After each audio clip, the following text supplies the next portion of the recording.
Hey, what's up, everybody? Brooke here. I hope you are all having a great day. Happy Monday. It is March 13th. I'm on my break right now. I got like 15 minutes, but I wanted to make a quick video. It's been a little while, and I've really been thinking about this topic a lot, especially lately, last couple days. And I can't title it, the video, this long title that I wanted to, so I'll try to make it short. But pretty much this video is going to be about not putting conditions on the way you treat yourself by the goals that you hit. Now, what I mean by that is, we all have goals, we all have things that we want to do, or maybe in our head we have things that we've always wanted to done that we either are trying to attain or we don't make any actions on. I'll share with you mine. I'm someone that struggles with food addiction. Now, not a food addiction in the sense of like, my 600-pound life, but definitely someone that uses food as a way to cope with stress, anxiety, depression, maybe, just having a bad day, like any type of emotion. I'm a big emotional eater. And I'm someone that also suffers with like, I can't have certain foods because then I just free fall, right? If I have a piece of bread, I'm eating like a whole loaf. Like I'm just being completely transparent. So I suffer with that. And what's been happening in my life, and I've been really, I think it comes, as you age, people are scared of aging for whatever reason. I mean, what's the alternative? You know what I'm saying? You're not doing anything. You're dead. That's the alternative. But as I age, I become more understanding of the issues that I deal with, and of just in society and things like that. But for me and myself, and I am becoming more aware of like what OCD, obsessive compulsive disorder, has really done in my life, dealing with anxiety, finding different ways to cope that won't hurt me. And one thing that I found is that I have a very mean inner voice. I have a very mean inner voice, like far worse than anything that anybody could say to me, bullying, anything. Like really, there's a voice in me that is very, very much of a bully, right? And I find that I am someone that I'm always trying to do goals. I'm always trying to do different things. I'm always trying to grow as a person. I'm really trying in my life to be more disciplined. For a very long time, I was very disciplined. And then when I had my youngest daughter, I have talked about this many times, I suffered with extreme postpartum depression and anxiety. And it kind of just spiraled my senses, in the sense that it changed the way that I thought about things. And it took a long time for me to get back to a point where I feel more balanced, even though if things feel chaotic, especially with everything going on in the world. But I find that when I set goals, right? Like for example, to circle back to earlier about the food addiction, I want to lose 40 pounds, right? I did the fasting. Fasting's fantastic. I think everyone should fast, but when you eat poorly and then you fast, at least for me, that gives me a free pass for the following day to eat 5,000 calories. You know what I mean? It's not, I need to address the food addiction, which is by eating more whole plant-based foods, and really killing that addiction for breads and pastas and, sugar being the cancer that it is. But anyway, what I've noticed is that when I don't hit a goal, right, that's when I really take it out on myself, and I'm not kind to myself, and I get very discouraged, I get very depressed, and I'm constantly in this yo-yo of being up and down, high and low, right? And a lot of people do that, and I know a lot of people do that, especially because you see the statistics with people that join the gym when New Year's happens, right? When you make that New Year's resolution, you're like, I am going to get my beach body. I am going to be the most fit I've ever been. I'm going to make the most money I ever have. People have all these lavish and good goals, right? But when they don't hit it, that's when you see it's kind of like, oh, well, I'll try again next year. And it's like, no, fight through that, right? Lick your wounds and then get up and fight through that. At least that's what I tell myself. And as I make this video, I'm talking to others, but I'm also talking to myself. Another example is with YouTube, right? I want to make more videos. I want to do my blog. I want to do things. But as a very busy working mother of 3, that in itself is busy. But when you add the fact that I'm in a training program, I live very far from where I work. My kids go to school far from where I live. It's just, and I have a dog that I take to daycare twice a week because I'm trying to have him get out with his little friends and get his energy out because he ate my couch a few months ago. Anyway, I digress. When you put all that into consideration, and then if I don't hit my goal, right? Let's say like I don't make a video for a couple weeks, or I haven't still put a damn blog post up. I have to still edit my site. It's like I get so upset with myself and I beat myself up and I'm just like, you know what? I'm done. I'm 36 years old.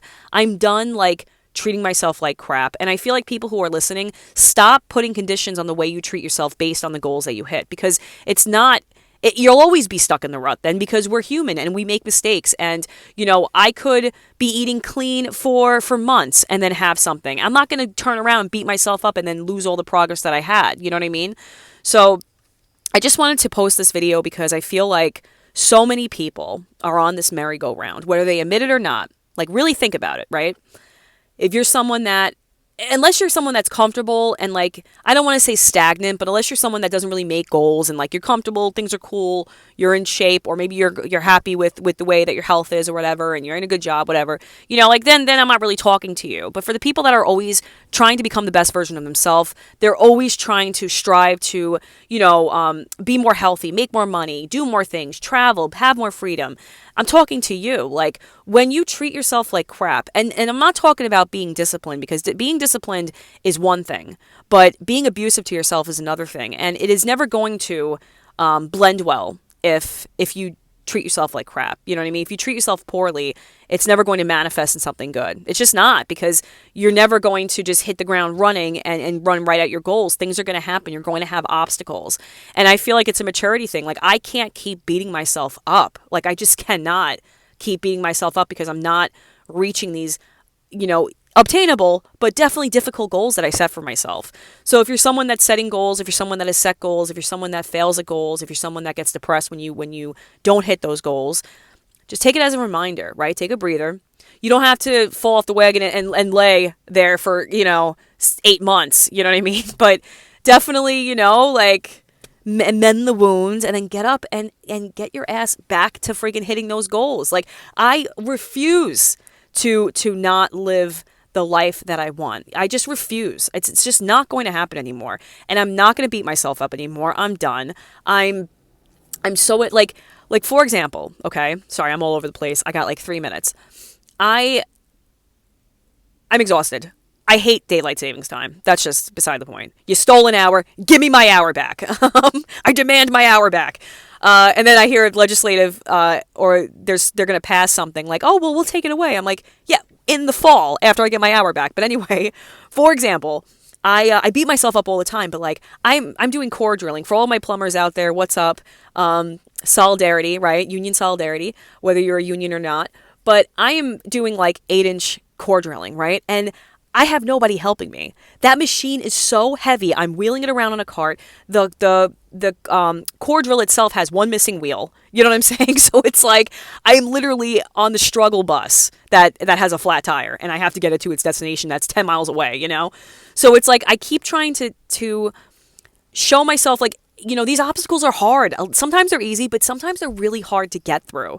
And like, I was beating myself up this morning. I'm like, oh, I'm exhausted. And it's like, listen, like, someone stole my hour. Society stole my hour of daylight savings time, which I'm trying to like be positive about, because technically, like, we leave an hour early, whatever. You still give my hour back. But also, like, I'm in a difficult job, and I feel like if you're not doing something difficult, you're not growing as a person, right? So like, yes, my job's difficult. Yes, my situation's difficult, but I know that I'm putting 110% out in my life. Whereas like when I wasn't, right before I got into the union, I felt like, all right, what's next? What's next? What am I doing next? I'm always putting myself out there. I'm always trying to become the best version of myself. And I feel like you have to do hard things. So in summation, I just wanted to say, or in summary rather, there's nothing wrong with loving yourself. There's nothing wrong with, there's nothing wrong with discipline, and there's nothing wrong with hard work, and there's nothing wrong with setting lofty goals. But there's everything wrong with not loving yourself, with treating yourself poorly, with really beating yourself up. For what? For what? Why? Like, who does that serve? It doesn't serve you. And you're always the one that's taking the brunt of it, So if you have goals, if you're failing at them, just keep going. Just keep going. I don't compare myself to anybody else, especially on YouTube. I don't compare myself to anybody on social media, because I know that, everybody has a different walk in life, and I I just know that, a lot of times you don't know someone's struggle until you walk in their shoes. We all have a cross to bear, and I feel like it's so important to just keep your head straight, focus, attack your goals, and stop beating yourself up. Stop. There's nothing wrong with it. Stop putting conditions on the goals that you set for yourself. If you don't set a goal, you treat yourself poorly. If you set the goal, you treat yourself better. Stop. Consistently love yourself. We're only here for a little bit of time. I'm done, if I have a bad time, right, or giving myself a hard time, because we don't have a lot of time in this life. We don't. So every single day, even if I have a bad day, I'm not gonna take it out on me. I'm just not going to take it out on myself anymore. And in turn, when you do that, it affects the way that you treat people. I've noticed that it affects the way that you treat people. Like, I'll have a bad day and I'll take it out on my husband, and then that affects our relationship. And then we'll get, I might be short with my kids, and I'm just done. I'm done. The world can be thrown at me. I don't want that to affect the way that I am with people, and especially myself. Because when you have your house in order, that's when you can take care of everyone else. So that's just a reminder. I just wanted to shoot that out to you guys. I hope you all have a wonderful day. God bless, and I'll be back with another video soon. Take care, friends.